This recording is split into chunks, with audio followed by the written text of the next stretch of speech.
Surah Ikhlas is the litmus test for theology. Anyone says that so-and-so candidate is God, if that candidate fits in this four-line definition, we Muslims have got no objection in accepting that candidate as God. Will it be okay for people of a different faith, let's say Christians? Can Christians refer to their gods or the God as Allah? The answer was given in my lecture that if the God who you call as Allah fits in this four-line definition, you can refer, otherwise you can't.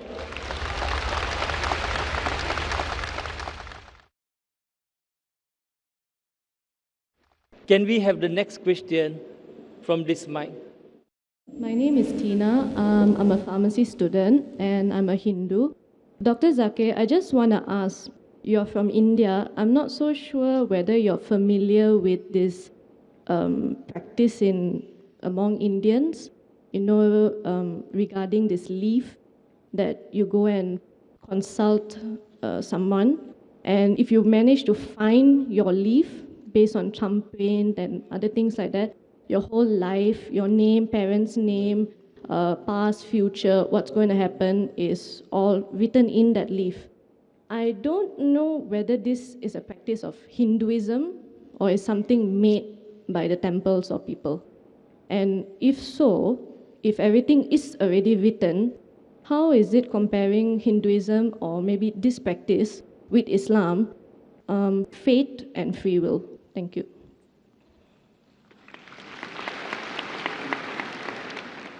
The sister posed the question that there may be certain practices in India about picking up leaf, which mentions about a future. There are different types of practices. It may not be part of the scripture, but there are different types, mainly talking about the future. Jyotish, you go to Jyotish, to a fortune teller. Go to a fortune teller, different types. You see on the streets, there are many cards kept, and a parrot goes and picks up a card, and then they read, and that talks about the future. You go to a machine, put your date of birth, and the machine tells you something. Now, based on this, you go, it's very common, and people make a fast buck out of it. I'll first tell you about it. There was a psychologist in States who taught a class of 100 students, and at the end of a week, he said, I will tell you about your past to each student. And he wrote to each student separately. He gave them a check. He said, don't open. You open together, and after you open, you tell me how accurate was I in my talking about your past. So all the students opened, and 95% of the students, they said that the professor was more than 90% correct. 5% said that he was 80% correct. The key to it was the professor wrote the same thing for everyone. For example, you go to a machine and give a birth date, and the machine will tell you something bad is going to happen in the next 10 days. Even if 100 good things happen, something bad will happen. The next person, the machine will say that something good is going to happen. Even if 100 bad things happen, something good will happen. So most of these things, talking about the future, it's a big farce. Sorry, I just wanted to say because like my family, it's a thing to do this. So my leaf was found and they read it. So things in it like, because, science student try to think logically, rational, whether it's possible. Because sometimes when some things they say, for example, this is your mother's name, they got it correct. This is your father's name, they got it correct. And I think it's in Sanskrit, so it's like you have to believe entirely what the guy is saying because you can't check it yourself, whether it's right or wrong. I think I was 16 when I read it, so they said the age where you read it was 16. There's still like, maybe out of 10 things, 8 things he got correct. And it's like, sometimes I try to think, how do they do this? And it seems a lot of people also come. So it's like this logic and the fate, it's like there's a fight there. Which should I believe? I'll just come to it, sister. Let me complete my answer, and that will cover your question also. As I was saying, that most of the people that do is a big farce. It's a big gimmick, just to make fast money. What Quran says, which I mentioned in my talk, Surah Ma'idah, chapter 5, verse number 90, Ya alladhina amanu, oh you believe, innamal khamru wal maisuru, most certainly intoxicants and gambling. Wal ansabu wal azlamu, dedication of stones, divination of arrows, rijsum min amali shaitan. These are Satan's handiwork. Fashtanibu lalakum tuflihun. Abstain from the handiwork that you may prosper. Here Quran says alcohol, gambling, fortune telling, and dedication of stone. Fortune telling is same. These are Satan's handiwork. Abstain from it that you may prosper. Quran does not say that no one can predict the future. See, many Muslims don't realize what the Quran says. Alcohol, gambling, fortune telling, dedication of stones. These are Satan's handiwork. Abstain from it. Quran does not say no one can predict the future. But most of the people who predict the future, they are just doing a gimmick to make fast money out of it.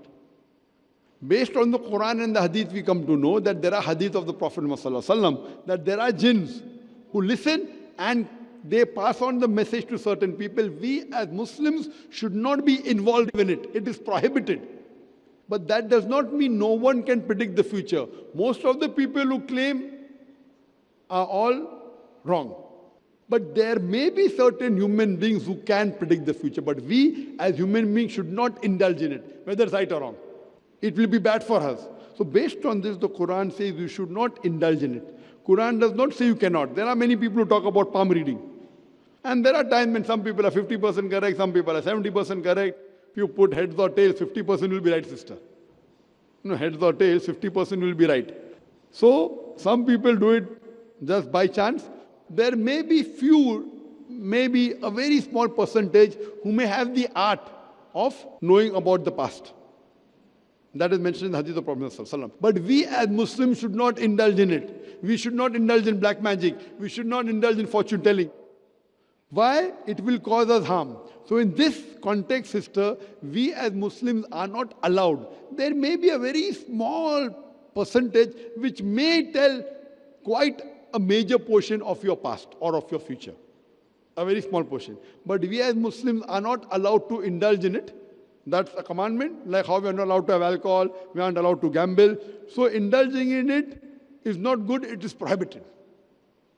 The same thing I will tell you, that as a human being, if you agree that Quran is the word of God, the Quran does not allow a human being to indulge in it. It will be nothing but loss in the long run for you. Hope that answers the question, sister. Now, now once I've already seen it, I rather would have not seen it. But because now you know it and then it's stuck here, it's a bit difficult sometimes when you want to just believe in fate or free will. And then in this context, do you believe that we can still practice free will or is on fate? Sister asked a question that if you know what is happening, then can you practice free will? As I told you, there's no one you can say who can 100% talk about the future. So even if you're, like you said, out of 10 things, 8 are coming correct. You may never know the thing which hasn't come correct yet will come correct or not. So you yourself said 80% correct. So it may come, may not. So it's in the free will. As far as Islam is concerned, Islam, we have to believe in destiny, that is qadar. It's one of the pillars of Iman that we Muslims should believe in qadar, in destiny. I will tell you what is destiny as far as Islam is concerned. That is clearly mentioned in the Quran that Allah subhanahu wa ta'ala, when a child is born, the fatir is worn down the neck. It's mentioned in the Quran. Everything what you're going to do, Allah knows. But that does not interfere with your free will. Allah has given a free will. For example, if a teacher is teaching in a classroom for 1 year, just before the final examination, the teacher predicts that this student, he will get first class. He'll come out first in the class. This student, he'll get second class. This student, he will fail. It's just an example, brother. Don't feel bad. Now, when the examination takes place, after the results out, this student comes out first class first, he gets second class, this student fails. Now, can the student who failed tell the teacher, because the teacher predicted I will fail, therefore I failed? Can he blame the teacher? Yes or no? No. Why? Because the teacher knew this student intelligent, used to do his homework, used to attend the class throughout the year, this student average, this student used to go for movies, play hooky, bunk school. So teacher predicted. Same way Allah subhanahu wa ta'ala is ilm-e-ghaib. Now the difference between the teacher and Allah is the teacher as a human being can make a mistake. Can be right 99%, but not 100%. Always Allah has ilm-e-ghaib. He has knowledge of the future, but He has given you a free will. For example, you come at a crossroad. There's road 1, 2, 3, 4. You can choose any. You choose road 2. So Allah knows in advance, on this particular date, on the 29th of September, you will come at a crossroad. You will choose road 2. It is not because Allah has mentioned you will choose road 2 you're choosing. It is because you will be choosing Allah road in advance. For example, after you pass standard 12th, your A levels, you can either become a doctor or engineer. You choose to become a doctor. So Allah knows in advance that after you pass your A levels, you will choose to become a doctor. Choice is yours. Not because Allah has written you have become a doctor, because you have chosen, Allah wrote in advance. Now once you have come at a crossroad, 1, 2, 3, 4, you have taken road 2, you come at another crossroad, A, B, C, D, E. You choose road D. Allah knows in advance that when you come at the next crossroad, you will choose road D. So it is because you will be choosing Allah road. Otherwise people will say, it's mentioned my taqdeer, I will commit murder, I committed murder, who's to blame? Allah is to blame, not me. If it's mentioned my destiny, I'm going to rob, I robbed, who's to blame? Allah is to blame. Allah gave you the option that after you finish your college, you can either rob or earn by doing hard work. You choose to rob. So Allah knows after you finish your college, you could do hard work or you could rob. You choose to rob. So you can't blame Allah. Allah knows in advance, Allah is ilm-e-ghaib. So there is something like taqdeer, destiny, in Islam, but Allah has given us a free will. Allah has given us the free will, we are responsible. Otherwise, then where is the test? And Allah says in the Quran, in Surah Mulk, chapter number 67, verse number 2, Allazi khalaqal mauta wal hayata. It's Allah who has created death and life to test which of you is good in deeds. This life, sister, is the test for the hereafter. So that's the reason Islam says don't indulge in fortune telling about the future. Now as you're saying, something is always clicking here. So you may think that he may have told you, okay, at the age of 30 you'll die. So you may be thinking, oh, I'm going to die. You may not die. So what if you have done a mistake? Forget it, sister. Take it out. You lead your normal life. Try and find out which is the truth. What you have to do, sister? Do a research. Do a research of various religious scriptures. Which is the true scripture that will give you serenity, calmness, peace of mind. Read that scripture, follow it, and forget what the fortune teller has told you. Even if it comes out to be right, no problem. You do what you feel is right based on your research. That how to lead a life. So this Quran, sister, is the last and final guidance given by Almighty God to humanity. It's not meant only for the Muslims or the Arabs or the Malay. It's meant for the whole of humanity. And if you read this book, inshallah, you would get peace of mind. I request the volunteer to gift you a copy of the English translation of the Quran. You read it, inshallah, it will give you peace of mind. Thank you. Hope that answers the question. Thank you.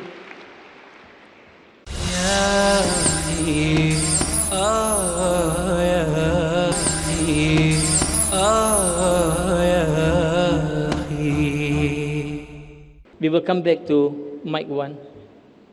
I request the non-Muslim brothers and sisters, this is the opportunity to ask questions.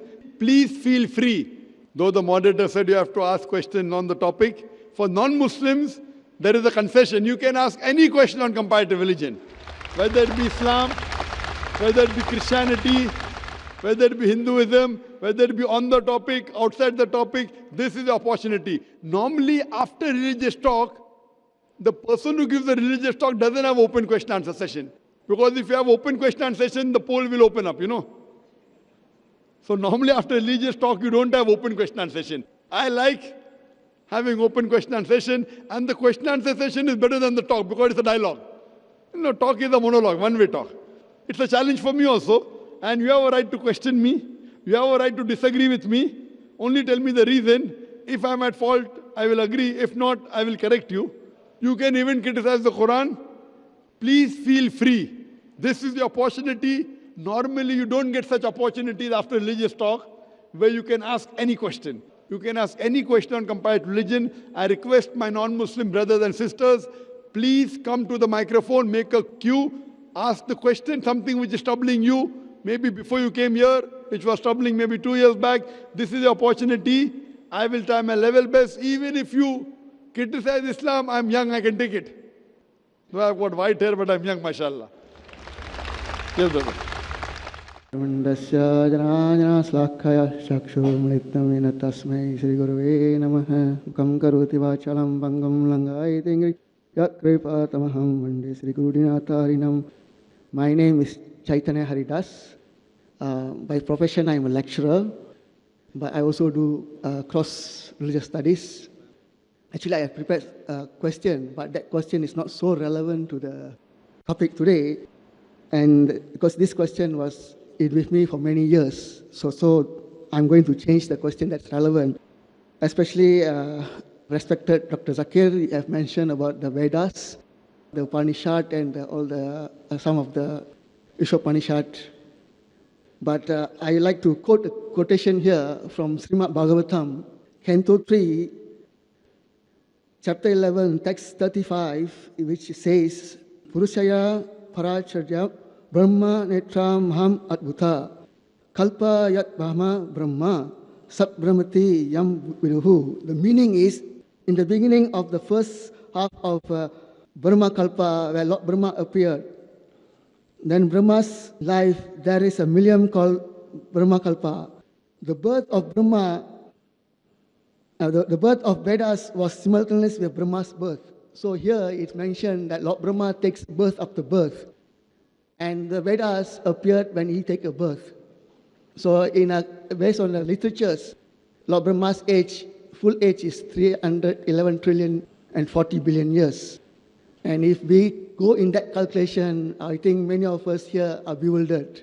But this is the quotation from Srimad Bhagavatam. Another thing, why I mentioned this, because Dr. Zakir have mentioned that the Vedas says that the Lord don't have a form.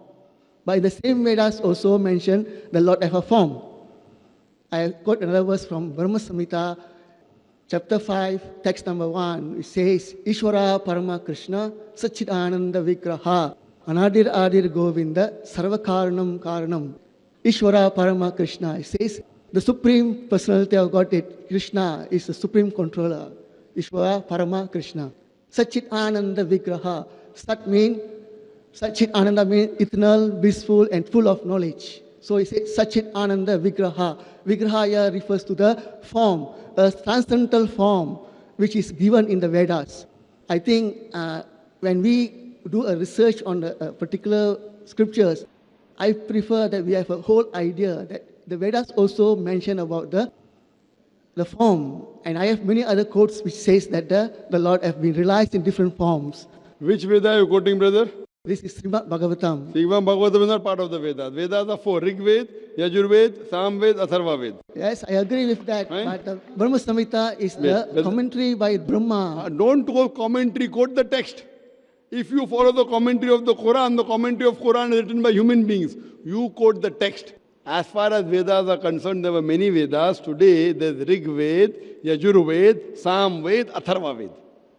Yes, that we also have There are four Vedas. We have also 18 Puranas, 108 Upanishads, 108 Ishopanishads. Whether you ask the question, let me and reply. we have Iktisas. You ask the question, let me reply. Okay. As far as the Hindu scriptures are concerned, the Hindu scriptures are divided into two types, Shrutis and Smriti. Shruti is considered to be the word of God, revelation from God. In it, you have the Vedas, you have the Upanishads. Then you have the Smriti. Smriti is considered to be written by human beings. There, you have the Itihas, Ramayana, Mahabharat, Bhagavad Gita as part of Mahabharat. Then you have the Manusmriti. So between the two scriptures, the Shruti is superior than the Smriti. If there's a clash between a Shruti and the Smriti, you have to follow the Shruti, not the Smriti. Because Shruti is higher. Same way with the Quran. We have the Quran, then we have the Hadith. If there is a Hadith which is not Sahih, it clashes with the Quran, then we keep the Hadith aside. What we have to believe in Quran and the Sahih Hadith, authentic saying of Prophet Muhammad. There are certain sayings which people have manipulated. So when such manipulated Hadith comes, what we do? We reject it. So now I am quoting you Veda. Veda is the highest. No Smriti can go against the Veda. If it goes against the Veda, we reject the Smriti. We follow the Shruti. This I am talking from Hindu scholars. As far as the Vedas are concerned, The Vedas speak, if you read Dayanand Saraswati, the founder of Arya Samaj, correct? In the Vedas, it only talks about God who has got no image. I know there are other scriptures like Manusmriti and Itihas in which it talks about God having image. But a lower scripture cannot overrule a higher scripture. When there is a conflict, you have to follow the higher scripture. That's the reason I have quoted you Veda. So if you get me a quotation from any book which is a Smriti, it cannot overrule the Shruti. Point number one. Point number two, even if you get me quotation, if there's a contradiction in the Veda, then why follow a book which has contradiction? You take out one contradiction in the Quran. Quran says in Surah Nisa, chapter number 4, verse number 82. أَفَلَا يَتَدَبَّرُونَ الْقُرْآنَ وَلَوْ كَانَ مِنْ عِنْدِ غَيْرِ اللَّهِ لَوَجَدُوا فِيهِ اخْتِلَافًا كَثِيرًا. Do they not consider the Quran with care that if there were contradictions in it, it would never be from God? If there is a contradiction, then that book is not the word of God. Do you understand? So we as students of comparative religion, what we have to do, I am here to talk about similarities. I know there are many things which are differences in Quran and the Bible, Quran and the Veda. I am here to promote peace and harmony, not animosity. Therefore, Quran says, come to common terms as between us and you. I know there are many things which I don't agree with the Veda. I'm not going to tell you about that. Why? Because that will create animosity. So my thing, what I told you, let us agree to follow what is common. What is different, we'll discuss tomorrow. So let you and I agree, if you consider Veda to be word of God, I consider Quran to be the word of God, let us agree to follow what is common. What is common is 100% the word of God according to you and me. But if you selectively don't follow passages of your scriptures, why be selective? You tell me anything from the Quran, which I don't follow, I will say sorry and I'll start following. I don't claim to be a very 100% Muslim, but alhamdulillah, as far as what's my capacity, I try and follow everything of the Quran. You point out a single verse in the Quran, whether you believe the Quran is the word of God or not. You point out a verse and inshallah I'll follow. The same way when I am doing the same thing with the Bible, with the Vedas, if the Christian believes the Bible to be the word of God, if the Hindus believe Veda to be the word of God, you have to follow.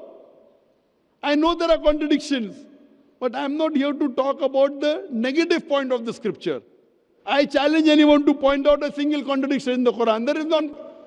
As far as the age of the Veda is concerned, according to Swami Dayanand Saraswati, the Veda is 1,310 million years old. But the majority of the scholars today of Hinduism say the Veda is approximately 4,000 years old. Today the scholars say we don't know to whom the Veda was revealed, in which part of the world it came. There are differences. Quran, everything is authentic.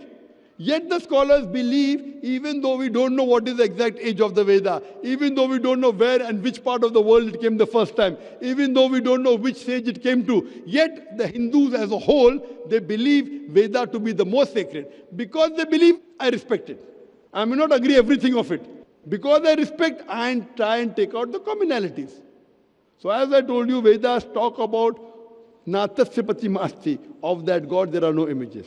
Upanishads talk about that, Vedas talk about it. So if you get me a scripture which is lower, does not contradict, it cannot overrule the Vedas. And if you tell me that there are verses in the Veda talking about, then there's a contradiction. So you as a Hindu, you have to try and find out why this contradiction is there. No book of Almighty God, if it's in its true form, can have any contradiction.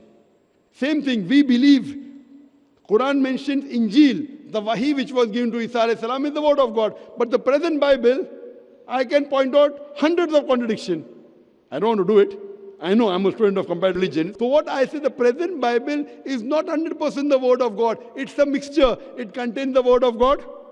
It even contains the word of the prophets. It even contains the word of the historians. It even contains pornography. I'm sorry to say that. It contains obscene things. So me as a student of comparative religion, I'm not here to criticize the Bible.